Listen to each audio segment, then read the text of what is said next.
like if you found the video valuable. Elders Hollow wasn't the kind of town that welcomed change. It clung to its cobblestone streets, its boarded-up post office, and most of all, Harrow's antiques. The dusty little shop stood crooked on the edge of Main Street, and in its center stood the enormous grandfather clock that hadn't chimed since 1953. Everyone said the clock was cursed. Leo didn't believe in curses. He believed in mechanics, in gears and springs and oil. When old Mr. Harrow passed away, the shop was left to the town council, and they hired Leo to restore the clock, for historical purposes. The moment he stepped into the shop, the air shifted. It was cold, not from the weather, but something else. The hands of the clock pointed to 11:57. Leo rolled up his sleeves. The gears groaned like something waking up after a long, angry sleep. As Leo adjusted the tension in the main spring, the second hand jolted, and began ticking backward. Then, the chime. Dong. A deep, resonant toll echoed through the shop. Leo froze. That wasn't supposed to happen. Outside, the wind howled, and then a scream. Leo rushed out. The street was empty, save for Mrs. Dalloway's scarf lying in the road. The old woman who always walked her Pomeranian at 8 p.m. was nowhere to be seen. Nor was the dog. The clock struck again. Dong. Panic crept into town by the third chime. People began to whisper. First, Mrs. Dalloway. Then the Thompsons, gone without a trace.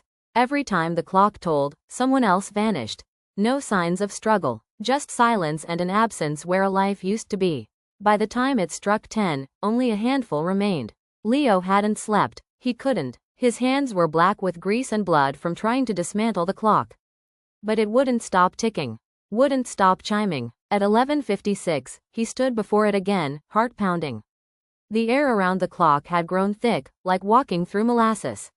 He placed his hand on the pendulum to still it, only to feel something grab him. A hand. Cold. Thin. Not alive. It pulled. Leo screamed, wrenching himself free, but something was changing. The shop around him flickered, like a projector stuttering between frames. He saw glimpses of other versions of the shop. One empty. One filled with bones. One where the walls bled. The clock struck 11. He ran to the back room. There had to be a way, an inscription, a hidden latch, something. He found an old journal tucked behind a broken mirror. Mr. Harrow's handwriting was frantic. The clock does not measure time. It collects it. Every chime is a soul. Leo turned the page. There was a drawing. The back panel of the clock. A small keyhole. He scrambled back and tore open the panel. The key. Where was it? Then he saw it. A chain around his own neck. When had he put it on? The final minute began. 11:59. Leo jammed the key in and turned. The ticking stopped. For a heartbeat, all was silent. Then the 12th chime roared through the shop like a scream. The clock shattered. When the townspeople returned, those who had vanished, they had no memory of anything strange. The town was whole again. Except for Leo. All they found of him was a faint outline scorched into the wooden floor in the shape of a man, and a note etched into the glass face of the clock. Time doesn't forget. And neither will I.